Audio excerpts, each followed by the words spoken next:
Okay, I don't normally do videos like this, and I'm not really sure where to begin, so please bear with me. I am not going to cut this at all. I want it to be as raw and authentic as possible, and I just want this video to be for transparency's sake, and I don't know what I'm even really trying to get at, but I've been thinking about making this video for a long time, and we are finally at the end of the year, about to head into the new year, so I felt like now was the right time to do it. So, first of all, no script, I'm freestyling. If I forget something, I apologize. If I'm all over the place, I apologize.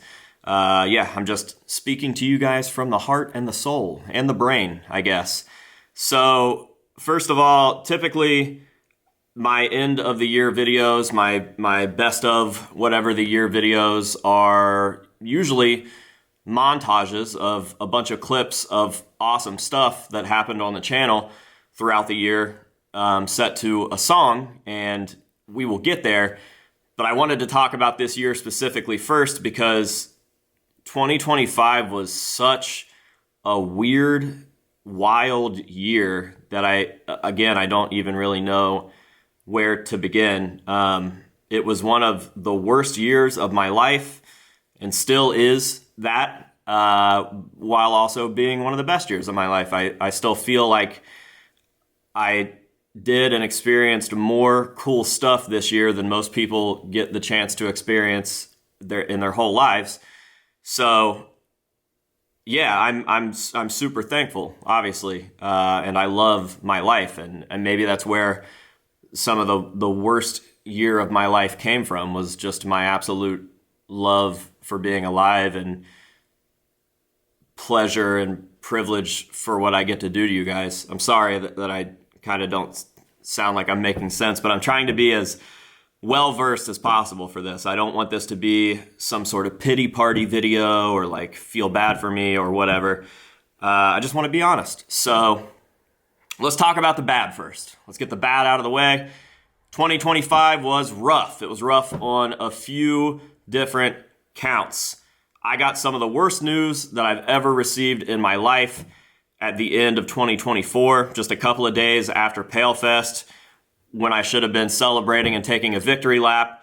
I was approached by the building manager of 51 East Main, the original House of Masks, like the real first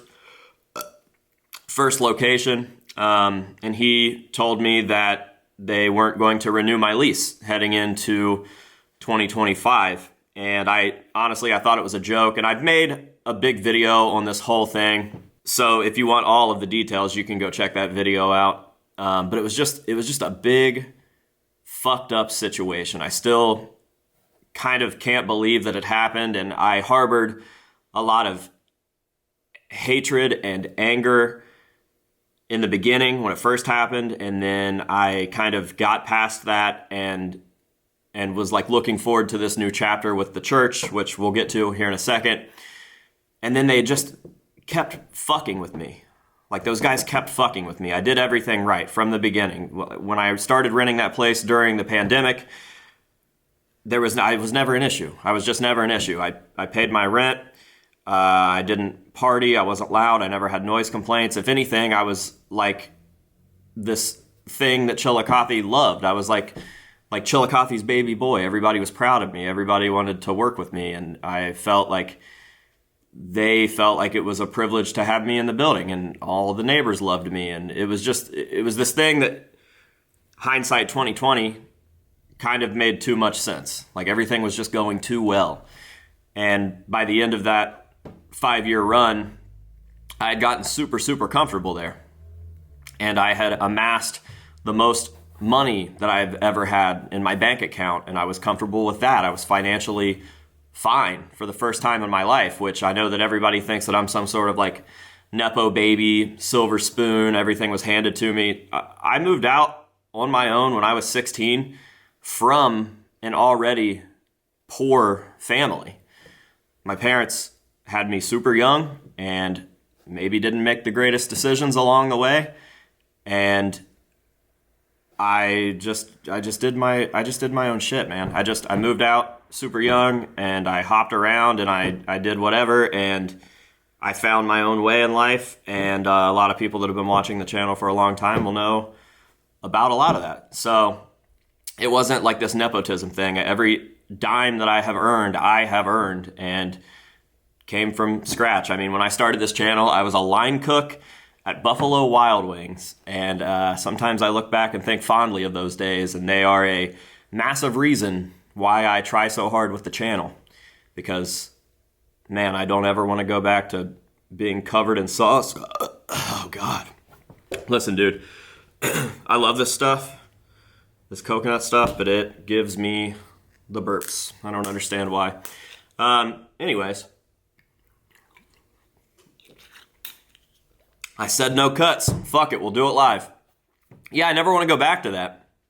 I don't even want to go back to tattooing. I definitely don't want to go back to beat-ups. So I've worked very, very hard to get where I am. I'm getting way off topic here. What I'm saying is, by the end of my little 5-year stretch at the old building, I was very comfortable. Like I said earlier, we had Pale Fest just before I found out that they weren't renewing my lease. And that was supposed to be like victory lap time. Like, we were supposed to be celebrating. We had the first profitable Pale Fest because, again, there's no nepotism here. We do everything ourselves. It's Bishop and I, and then our very, very close friends and family that make that all happen. And it's our money. It's not sponsorship money or things being handed to us or us attaching ourselves to some other convention and like riding off of that. It's 100% ground up. And we finally did it. We expected that convention to not profit for at least 5 years. And year 3, we had made a profit. So that was a victory for us. And then 2 days after Pale Fest, I was told that my museum was no longer welcome in the building. And that just set the tone, man. Like, I went into 2025 in a panic, trying to figure out what I was going to do, because I had built that place up to such a crazy, like, mythical thing. And it was all in that building. I had made every square foot of that place what I wanted it to be. And, lesson learned, but it had to be that way. That's what I did. That was my passion. That place was my home. Truly, it was my home, because that's the only place I ever wanted to be. Okay, so I know I said no cuts, but I decided to watch this back to make sure that I covered everything that I wanted to cover, and this will be the first cut of probably a couple. I'm still watching it through. But I just wanted to add in that this wasn't just a building to me. Like, for anybody that doesn't know, and you're thinking that, people move all the time and businesses move all the time and whatever, like, this building was a place that I fell in love with from the time that I was 5 years old, buying my first bicycle at this bike shop that used to be in that spot, and a place that I had dreamed of since I was that age. Like, I always knew that that place would be mine somehow, someday, some way, for some reason. So it was literally a childhood and lifelong dream to acquire this place. And the fact that it finally happened, like I said, it just made too much sense. It was too good to be true. So hindsight 2020, I should have known. But I just wanted to kind of throw this in there to explain, outside of the fact that moving a museum and all of the money and the time that I had put into making that place exactly what I wanted it to be, and all of the memories that I had in there, it wasn't just a storefront to me. It wasn't just a building to me. It was everything. For the longest time, it was something that I had dreamed of since I was a little kid. So I have more love for that spot than probably anybody ever. I know that I do. I know that I loved that specific spot, 51 East Main Street, more than anybody that's ever had anything to do with it, and more than anyone that will ever have anything to do with it. And I know what's going in there now, and it's just a shell. It will always be an empty, soulless storefront now. So if you're watching this and you kind of don't know the history of myself with that building, I just wanted to give you a little more insight as to why that spot in particular was so special, outside of the fact that it was the first real House of Masks spot. So yeah. And I had to figure out, like, what I was going to do.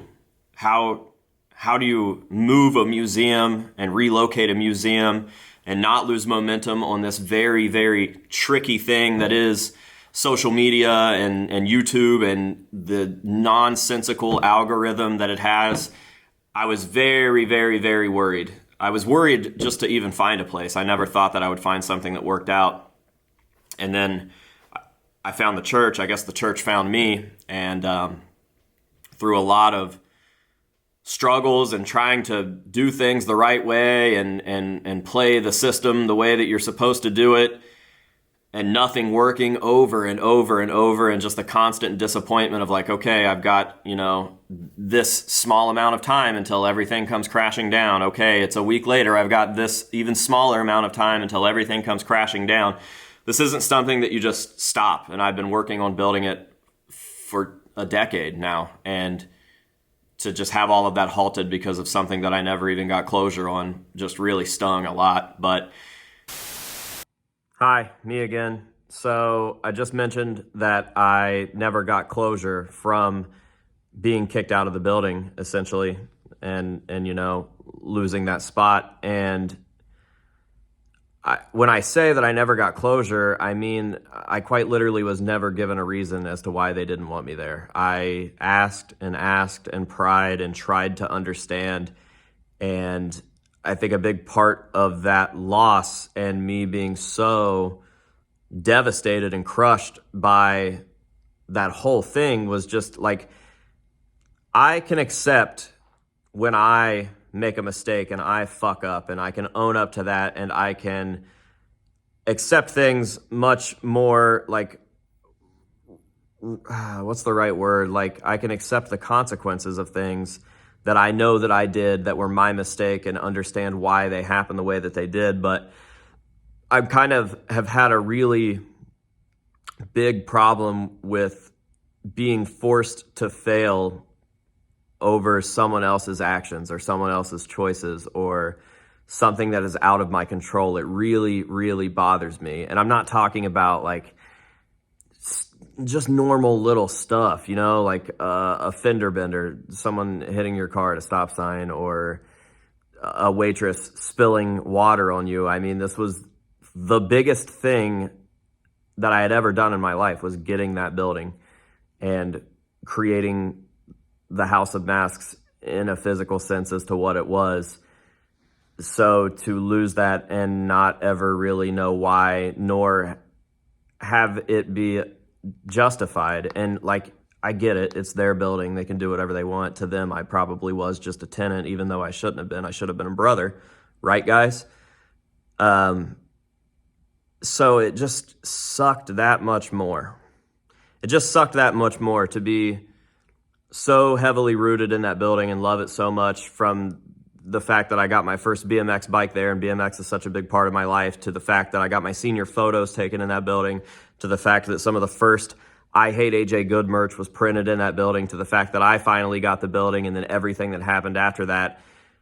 To be forced to fail, and it's not even your fault, sucked. So when I'm talking about the closure and stuff, I'm not just talking about never being given a reason as to why it even happened, but also knowing that you did nothing wrong. And I don't know, I don't want to fail. I can accept my failures for things that I have caused and things that I have done. My brain and trying to process things and be logical the way that I am can't really understand failing for no reason, failing because of someone else's stuff. I hate that. I really, really hate that. So that's been bothering me a lot, because the failures have started to snowball all from that, and I don't feel that I deserve it because I didn't cause that. And yeah, like, I get it, that's life. I'm not being a little pansy. I'm just talking openly about what I feel. So just wanted to throw that in there too. Somehow, some way, everything ended up kind of working. And a massive thanks to everybody that had a hand in that. But the biggest thanks to Ben from Ben's Appliances and Junk for working with me on this building, and just kind of being the man. Like, he was a man of his word, and he he gave me a chance, and it's something that I'm thankful for every single day that I wake up, and every single day that I step through the doors of the church, and every single day that I look at my collection and sit down right at this table to shoot a video on the things that I love, because of him and that decision, the House of Masks was able to continue, and it was able to continue pretty like hang up free for the most part, you know, and we're in a place that's pretty much perfect for the museum and for the channel and whatever. But I won't lie, the move and the disappointment from having to leave the old spot was the tip of the iceberg of the worst year of recent memory anyways. And man, I'm telling you, I've had some great times this year. I'm not complaining. I'm just being honest and getting it out there and kind of explaining my situation. And I'm already at 10 minutes and 30 seconds on this video, whatever. Buckle up, dude. It's going to be a long ride, but you guys are you guys are literally my family at this point. Like, you're a part of the house. You live in the House of Masks. You are the residents. You guys are my friends and family and cousins and brothers, and it's crazy. We quite literally have made the House of Masks a physical museum, an online presence, and now the House of Masks is a literal home for everybody watching this. It's crazy to think about. I gotta stop getting off track. Tip of the iceberg. Again, when I say that this was the worst year, I take that in on all accounts, because 2022, I was going through one of the worst breakups imaginable with one of the, I don't even want to say anything about her. And I was also so sick that we kind of were like waiting to find out if I was going to die soon or not. And I don't even know what happened with that, because I just stopped going to the hospital.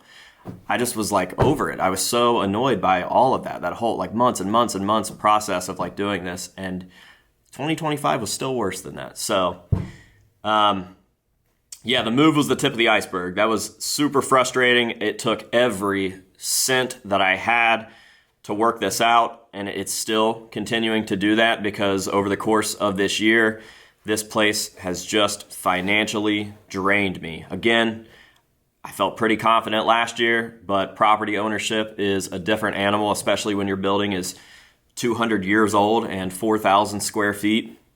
So for the first time in a long time, I've never been like wealthy by any means, not even close.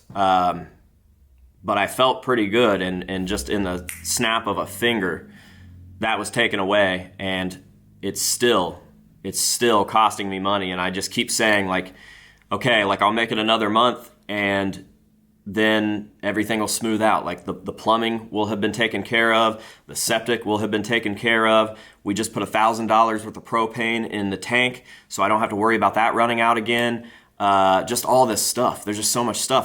Painting this sanctuary was thousands of dollars because it's so big, and there's just a lot of love that needs to go in this place to take it from a conventional 200-year-old church to a museum. And I don't have sponsors, and I don't, you know what I mean? Like, I have my patrons, which thank the fucking Lord for you guys. And then I have people that want to help me with the work itself.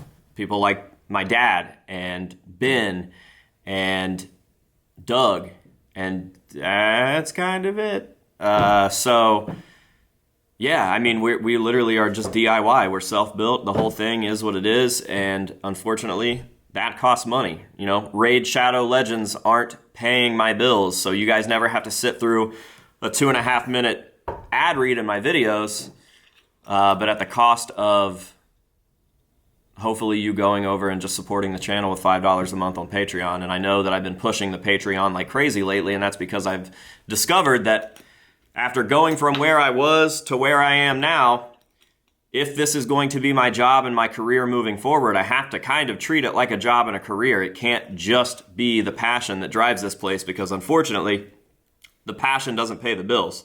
If that were the case, this would be a mega church, and we would never have to worry about anything. So I know that I've been pushing the Patreon, and I know that I brought merch back, and I'm trying to do it in the most unsell-outish way possible. The merch that I produce is merch that I would wear. I would never put out something that I don't believe in. And the Patreon that I promote, I really, really believe in the Patreon. I am a patron of some of my favorite channel members, and I don't even cash in on the rewards. But if I did, I would be somewhat disappointed. I'm glad that I only want to support them because I want to support them, and I know how it is, and I want to see them do well because their rewards kind of suck, and that's not even to tear them down. I love their stuff. I want them to be able to keep doing and giving me free content for these niche things that I'm passionate about, and I feel like the House of Masks is like the epitome of niche content, and you're getting it free almost every single day. And like I said, I really believe in my Patreon. I believe in the fact that we are giving away a $200 Slipknot mask every month to one of the patrons. I believe that I do my best to get a video out almost every single day and that you get early access to that. And I believe in the weekly vlogs that are exclusive to patrons and channel members. And I believe in the Patreon group where everybody just gets to be a little closer to everybody else that is kind of on that level of support. So, I mean, the list goes on, but yeah, I believe in that shit. So when you see me promoting it, just know that it means something. It's not going to make me rich, but it is going to make the hobby continue to do what it's done since the House of Masks has become the leader of that. There was nothing like this before the House of Masks, and I'm not even trying to sound egotistical. It's just the facts. The hobby wasn't crossing the bridges that it's crossing. We built the bridges. The House of Masks built these bridges. We built the bridges into Slipknot, into working with Jay and Sid and Foth and whoever else. And we built the bridge into Mudvayne and Sleep Token. Like, Lonnie made the Sleep Token masks, and Lonnie was discovered on my channel. I mean, it just is what it is. He'll tell you that. He'll probably comment down below something about that. It's not me trying to take credit for anything. I'm just saying that it's a lot bigger than me. So even if you don't like me, I don't know why you're watching this video. I think that's kind of weird. I think you do secretly like me. But even if that's not the case, the House of Masks as an entity is the hobby. It is the hobby. It is Pale Fest, and it is these other live shows that we're doing, and it is the interviews with these band members, and it is all of these things. It's so big now that I don't even understand it. And I guess with that comes this confusion for a lack of support. And again, I don't want to sound ungrateful or anything. I just think it's crazy when I see channels that they're putting out literal AI slop, garbage content, and they have more subs than me, and they have more comments on each video than me, and they don't have to they do beg for likes and comments and shares and subscribes. But I don't want to do that because I'm real with you guys. I'm just here with you, dude. But then on the other end, it's it was also just a crazy year. I mean, a week ago, I was on tour with some of my best friends that I met late last year and then made tons of memories with this year. And I remember this one specific instance on tour that was a reality check in a positive manner, where we were in San Antonio and I felt like shit. I felt like absolute dog shit. I had a tooth break on that trip, and it broke earlier that day, and then the pain really caught up with me in the evening. So I went in, I filmed the Mauled set and helped them break down and whatnot, and then I went out to the van and I went to sleep because I just felt awful. And I remember Tyler, the drummer of Mauled, coming up to the door and knocking on it. So I opened the door, and I'm all pissed off because I'm asleep, and he just woke me up, and he's like, hey, he's like, I know you don't feel good and stuff. I'm sorry for waking you up, but there's a fan in here that only came here to meet you. He really wants to meet you. Can you come talk to him for a second? And I was like, fuck yeah, I guess. So I just kind of tried to wake myself up or whatever. I walk in and meet the guy, super fucking nice guy, overly nice guy. He and his wife, both just so nice and so stoked to be in that moment with me where I'm groggy and in pain and pissed off. And he's just showing me this stuff. He's like, yeah, I did this, and I got this, and I drew this, and you sent me this, and do you remember this? And I'm like, holy fuck, this guy's the real fucking deal, and he's so happy to be here sharing this moment with me. And it was awesome. I invited him to IHOP with us after that. And I remember walking back to the van and thinking, like, how lucky am I? Fortunate, I guess would be the word. How fortunate am I to be in the position to be annoyed that my buddy just came and woke me up while on tour in the great state of Texas with my best friends to come meet a fan. Like, how lucky am I to be annoyed at that situation? Instantly. The pain went away. I swear to God, the annoyance went away. My bad mood went away. And I was stoked. This guy thinks so highly of the House of Masks and of myself, I guess, that he came to a show that he didn't really even want to be at, and then hung out till the end of the show hoping to see me. And I'm like in a bad mood because my tooth hurts. And I go in there and this dude's whole night is made. It's just awesome. So there was a lot of little reality checks like that on that tour. Like I said, yeah, dude. So worst year financially, for sure. It's just been really, really scary to kind of dwindle back down to that and to kind of not be able to understand. Like, the algorithms get worse and worse and worse every day. When you guys hear YouTubers complaining about that, understand that that is real. It is 100% real. I fully believe that YouTubers will lie to you guys a lot, but man, they are not lying about the algorithm. And I'm very thankful, once again, that even though we aren't progressing at the rate that I feel like we should be because YouTube likes to hold people back, I'm very thankful that I'm not one of those channels that have millions of subscribers and get less views than me in a day than I get. You know what I mean? Like, I watch Grommy Bear, or is it G Bear now or something like that. I used to watch him all the time. Millions of subscribers. I don't know the actual count, but I know it's over 1 million. Raymond Warner, scooter guy, millions of subscribers. If we drop a video at the exact same time on the exact same day, mine has more views than theirs, and I find that crazy. So I'm not unhappy with the fact that we are at the subscriber count that we're at. I'm very, very thankful for it, and I honestly would prefer that it is this way. I would rather gradually build up, even at a crawl, thanks YouTube, than have the giant thing and just fizzle out to absolutely nothing. But trust me when I say that if I was getting paid what I'm supposed to get paid by YouTube for the work that I put out and the views that I get, and if they weren't unsubscribing people from my channel, and if they actually pushed the videos to the people that do subscribe to my channel, then it would be a completely different ballgame. But yeah, the move really sucked. Playing YouTube's little game really sucks. Trying to settle into the church really sucks. I just can't wait for things to kind of plateau and even out and be good again, because as many great moments that I've had in this year, they've all kind of been as I'm weaving around shitty moments. That tour that I went on was super fun, and I did it to get away from this. And I shot my favorite video that I've ever shot with Sid earlier this year with the gold BCD and the full circle thing. And that whole day was absolute dog shit. Until we got back to the hotel and we're just hanging out, horrible fucking day. Like I said, I shot the video that I shot with Sid down in Horror Hound, Cincinnati, while in the middle of a move. My dad was literally moving stuff out here from the old building. And I think painting this room while I was gone. Terrible time.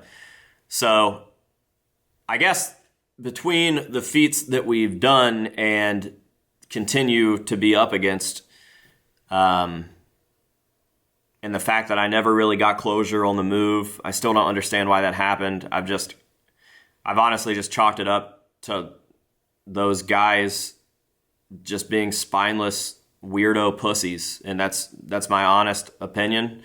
And then, a big thing. I've lost so many friends this year by choice. Like, I have removed them from my life, but it's not something that I ever wanted to happen, because it kind of just means that I was hanging out with people that I really, truly believed were good people.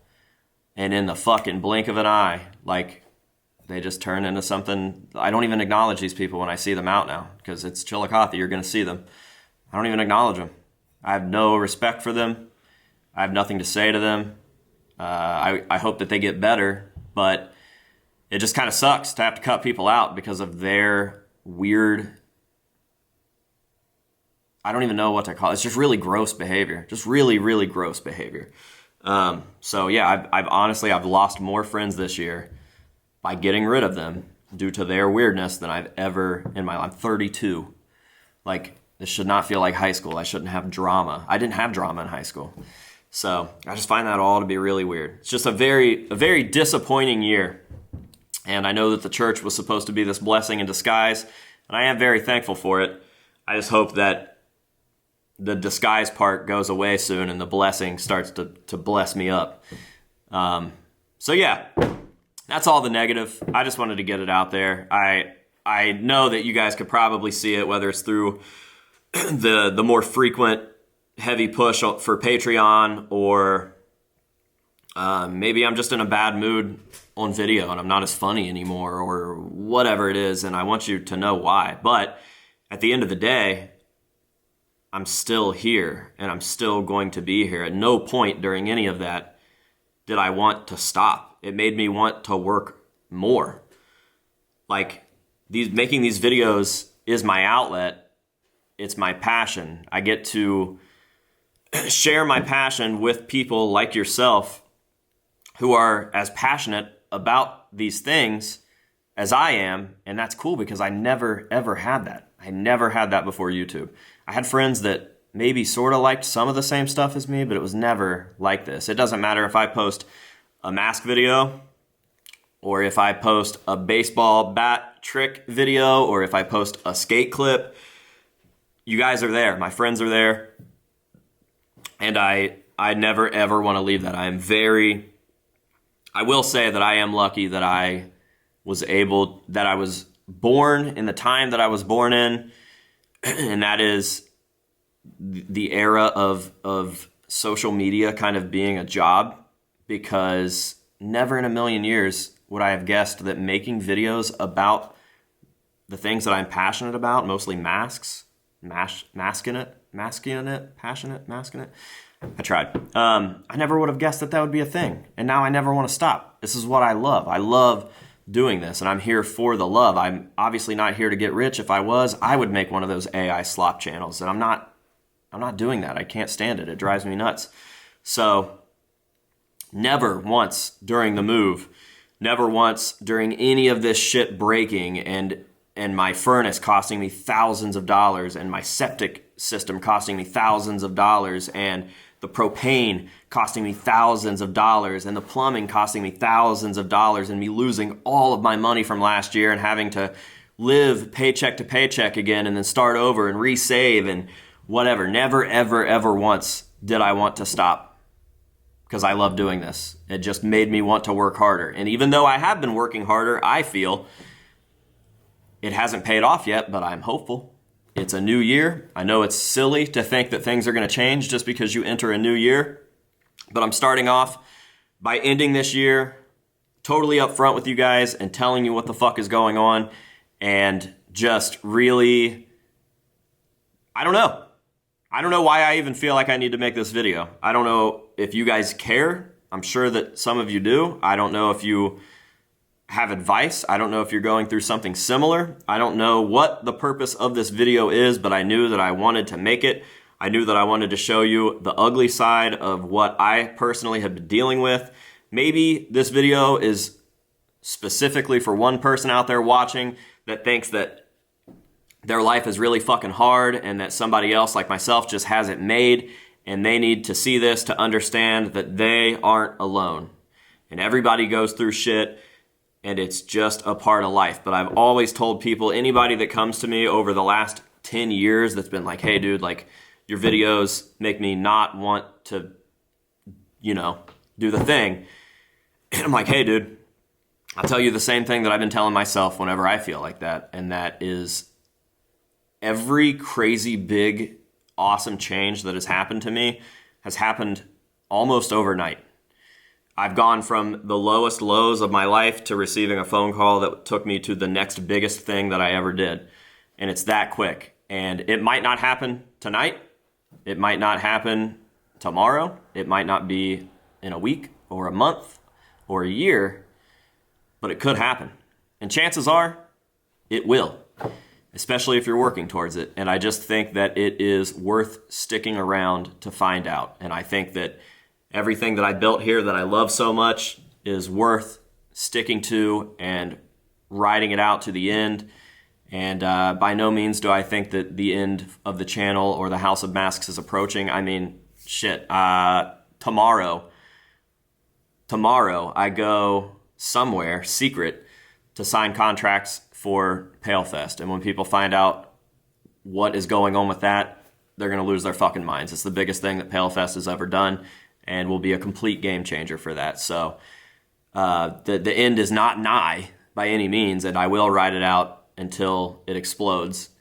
And I'm glad that you guys are here on the ride with me, because I'm the real deal, and the House of Masks is the real deal, and you guys have been the real deal. I hope that you continue to be the real deal, and we can all just be the realness that we need in this fucked up world, on this fucked up planet with all of these fucked up people, right down to not even real people, right down to the fucked up social media. You're watching this on your phone right now. Think about the 95% trash that you see on your phone, whether it's fake news, bad news, AI, influencers, actors, porn, whatever it is. It's just like, at least for a second, you watching this video, not the thousands of other people that are watching it, you and I are having a moment of real human realness, even if we never meet, even if we've never met before, even if we've met a million times.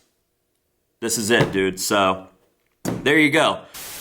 Okay, so admittedly, I feel like my send-off and my goodbye at the end of this video was a little whack, and I think it's just because I was trying to think of everything that I had said and what still needed to be said, and it was 40 minutes of me talking, and I just kind of lost myself. So I would like to end it on a good note, because as I've mentioned, I had many great times this year. I met a lot of great people this year. We did a lot of big things this year. It was by no means a bad year. It just wasn't a great year in certain aspects. I don't know what I'm trying to say there, but I have to give a massive thank you to everybody. I just have to give a massive thank you to everybody, because there's going to be no way to name everybody individually. I want to give the biggest thank you to my mom and my dad, who have helped so much with everything, whether it just be letting me vent and complain about all of this bullshit, right down to, my mom helps a lot behind the scenes. So I really appreciate that. And my dad, absolutely was the biggest, strongest player in the game when it came to the move. He was out here every single day doing everything that needed, and he dealt with me at my most stressed and pissed, and I'm sure that was just horrendous to deal with, and I probably acted and said shit that I should have never said, and he just took it on the chin and just kept helping me. So the biggest thank you to them for sure. I gave a huge thank you to Ben Schleider for making the church possible. My friends Ben and Doug, everybody that did help with the move. Brian Beesman, super big player in the game. I definitely appreciate his contributions and always being there to help me out and to listen to me. The Fees Master, #fees, Mauled. It's been such a crazy experience adopting so many new little brothers. And I don't say little brothers because they're like little kids or anything. I know that they hate that. But yeah, dude, I always wanted, it's going to sound fucked up again, but I always wanted siblings that I like loved and appreciated and was proud of. And I finally got them. And that's Maud and the semi-extended Maud family, Connor and Max, and the Harrells, Amy and Tim, have been just absolute blessings in my life, and I really appreciate them. And Anybody that I'm missing, I'm sorry. You know, me and Bishop are always doing shit together. So Bishop and Jasmine and baby Sal, everybody out there is included, the whole PaleFest team. We are ready to show you something that you just have absolutely no idea what the fuck is going on. I don't even know what I'm trying to say. I'm really, really proud of what we were able to pull off for 2026. And then obviously you guys, again, I've told you, you know, that you guys are my family and that I appreciate you, and I really, really mean that. So for everybody that watches a video, for everybody that's, you know, bought my fucking photography that I've tried to do this year, everybody that bought a t-shirt when we re-released merch, patrons especially, I really cannot stress the importance of the Patreon. I know that some people probably don't think that it does anything because it is so cheap. It's $5 a month, which you could find in quarters and couch cushions if you really wanted to. But your $5 goes a really, really, really long way towards the museum and the channel and the events that we do and the giveaways that I'm able to do and all of that. So I really, really appreciate the patrons. And everything in between, man. Channel members are one and the same. So thank you for all of that. Thank you to everybody. Thank you to the haters. Anybody that's had anything to do with anything that happened this year. Sid really came through on some shit. Jess from 5B. Yeah, I don't know. Just Tyler out in Vegas, Tyler and Shelby. I just have a lot of people to be thankful for, a lot of people in my corner, a lot of people on my team. And despite how negative and weird this video was, I just want you guys to know that part 2 is coming. It'll be a lot more upbeat, and it'll show just how many accomplishments and milestones that we've hit. So I didn't want to leave it on this weird kind of depressing thing, and I also didn't want to not give the people that deserve their flowers. So yeah, thanks to everybody. And I know that this one is unexpected, but a big thanks to Cody. She's been helping a lot with the last couple of months with content stuff, and she also puts up with me at my worst. So yeah, dude, that is it. Now I'm going to leave you with the actual ending that I filmed, which is pretty awful, but whatever. I don't know. I love you. Back to the video. 2025 is over. We're welcoming 2026. I would like to thank you for being here, for sitting through this video with me, for hearing me out, for supporting me. And yeah, I guess it is goodbye for now. Thank you so much. I love you. And I hope that this video did something for you. Okay?